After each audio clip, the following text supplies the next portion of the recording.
Hello, everybody. My name is Kiwi. I'm a goaltender in the LHL, and I just want to make a video for, I guess, new and old players. Just kind of going through my mindset of how I play goalie, kind of show you some do's, don'ts, and my style. Keep in mind, it's not everyone's style. Everyone plays goalie a little differently, but these are some general things and some starter tips to how to be successful and just kind of what you should be thinking about when you're facing a shot or facing a team. So without further ado, let's just get into it with some kind of the setup stuff. So I'll go through that. So this is my hockey folder. Uh-oh, went back. Let me go back into it. This is my hockey folder. As you can see, the games here and all my replay files are here. First thing I recommend to everybody, not a lot of players do this, so I will do this show this on the stream, so everyone can do this. When you go into your config file, ignore that. You're gonna want to go into, where is it at? It's not in it by default, but I would add this line always recording or always rec equals 1. What that does is, when you see me playing, you'll see in the top right corner it has recording in green as green, or the recording in the top right corner is green. And what that does is there's these in-game replay files, these HRP files, and those will be pre-recording. So if something cool does happen in the game, you can hit Alt-G, and it will start to save that recording, continue recording. You can hit Control-T to just end that recording right there, and you can go back and watch it. So I think it's kind of cool just in case, you never know when a cool play or something's going to happen. So it's always cool to have that option to save a game retroactively. And if you don't save anything, it just wipes that recording and you're done. It doesn't take up any space. So what I want to get to also is textures. So you're going to have a good amount of textures that you can use. I personally like these transparent bodies, as you can see through this thumbnail and you'll see later in the video. A lot of goalies delete these BGEO files, which is kind of like the framework of each little texture. So the player chest BGEO, player head BGEO, legs BGEO. That's kind of the framework for the actual PNG files that we'll be putting textures on. So without these BGEO files, nothing shows up. But you can have them and have the transparent bodies to kind of be able to still see through things and still have those bodies, which, especially for new players, I think is going to be useful. And it's really nice to be able to see through the bodies and especially for a goalie, because the puck can go through bodies, so you're not going to want to have a puck just fly through bodies that you can't even see. So all you're going to have to do is, I'll put this in the description, this folder, is you can just copy these into your game folder data model. So, yeah, it's as simple as that. Let's get back into the game, and I'll show you the field of view.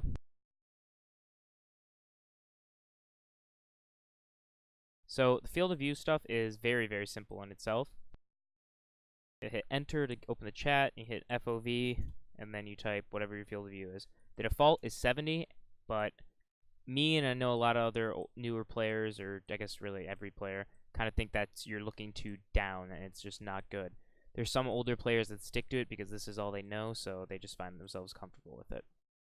I personally play on 76. It's just a little bit more zoomed out, and it's just kind of nicer, and it doesn't really distort things. The higher you get, the more distorted it goes. And I've been playing for 70 for my career. I've been here since season 4 LHL, I think. So playing on something too far from 70 kind of feels odd. But I know some newer players that play as high as like 115 or 110, and like this is like really foreign to me. It just seems really odd, and I wouldn't recommend it for a goalie, because if you feel how you are in net, it's like the puck's gonna come in and your depth perception is really, really out of whack when you play like that. So just keep in mind that, and also make sure you always do SPG to spawn as goalie. First thing I recommend to anybody is get into a server, start feeling the puck. Everything's going to feel different for you because it depends on your mouse, DPI. Personally, I use 1100 DPI and 6 or 7 Windows 7 sensitivity, whatever the default or 1-to-1 ratio is. And a very crucial thing to take note of is how the stick moves. So you can't move the stick up until you extend your reach as far as possible. So about at this point, then the stick starts moving up whenever I move my mouse forward. So move my mouse forward and around just kind of does this, but once you extend your reach, moving it forward only moves it up. So this is something very important, and as you play goalie more, you'll kind of learn how to use that and play to your advantage and kind of where that limits you. So the first thing I want to talk about is positioning, whether it's your stick or your body. It's really important to get that because that will help, make everything easier when you're a goalie. So I'm going to show you this play where a guy was lining up a shot, and right here you can see I use my stick, I get my stick and body in the lane where the puck's going to go to the net, and I use that so I can go left or right and adjust to where the puck's going to go, and that way it just kind of falls right in my stick. Makes it really easy for me.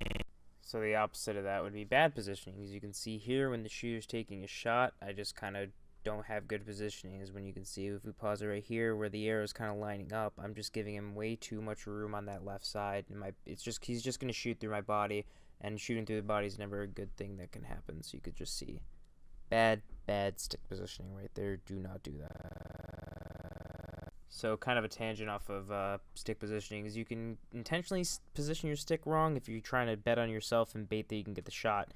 So right here before the shooter shoots, I have my stick way too low. It's touching the ground. Pretty much never want to do that. But I'm betting on myself that if he shoots high, I'm going to smack it out of the air, and we can watch that happen right here. He shoots, and I just kind of pop my stick up and let it go right where I want it. So in terms of actually making saves, long shots, they're kind of tricky, especially kind of how I mentioned how the stick moves, how you can't move up until you extend your reach. So that's why jumping and left clicking are going to be your friend. You want to left click to track the puck as it goes. And you also see if you know the puck's going to drop behind where your stick can already reach, you're going to want to jump to make sure you can hit this puck before it kind of drops into that zone where you can't reach. So nothing really crazy there, just got to be careful and disciplined. And discipline is a key factor, as if you look at a bad long shot example, I start to land on my stick, but I kind of get greedy and I want to smack it. So I kind of move my stick and I literally just move it around. Very similar shot to the first one. Dialoriak shoots those all the time. And yeah, you just got to make sure you follow it, and I kind of don't. I kind of stop left clicking. That was a bad move on my part. This is a small play, but good rebound control always helps out the team. You always want to push it to the sides, or if you're confident you can hit it up hard, you're going to want to hit it up hard and out of the zone. But pushing to the side so your D-man can collect is always a good play. This example didn't really burn me, but it's a good example of bad rebound control. As I pop it up and I try to kind of dump it out a little too far. You never want to have a soft stick going into a save because they just bounce over and stuff, but I pop it out, and you can see right there, if that red skater's stick is just positioned a little bit differently, it's an easy goal for him to bang home. Another thing that can really help out your team is coming out when your defense gets beat, like this play right here. Dialoriak, I believe it was, had a good chance at scoring on me, but I come out forcing him to make a receive and try to get a chip shot. It's going to put a lot of pressure to receive quickly and try to chip it over a goalie stick, so it can cause panic and can cause misplays. Might also nudge him too, but timing your come-outs correctly when it comes to a puck battle can really help out a team and stop a good chance. So just make sure you learn when it's a good time, when it's not as well. Another small thing that you can do is act as a third defenseman, have an active stick, especially in the crease. If you look at this play, I can see there's a centering pass possibly coming. I just come in there, and my defenseman might have got it, but I just make sure I kind of get there and clear it out as well. Also, a thing you want to note is that I came out when there's no real shot to be on net, so I don't really want to put my team at risk by coming out to, maybe break up a pass, but also leave my net open, so you got to be mindful of that as well.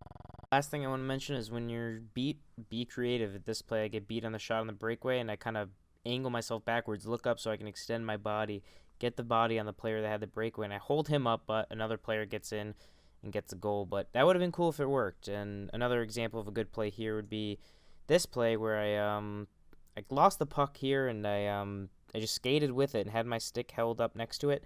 That way, if someone was going to hit it, they were going to have to hit me, and my stick was right in front of the puck. I couldn't really touch the puck in a good way that was going to clear it, so just got to do what works. Thank you for watching. If you ever need goalie tips or any tips in general, I'm usually on, and especially with Pub Star is not going to be on. I'll be in pubs, and I'll try to be helping players out, and let me know if you're interested in playing goalie. I can definitely help you out.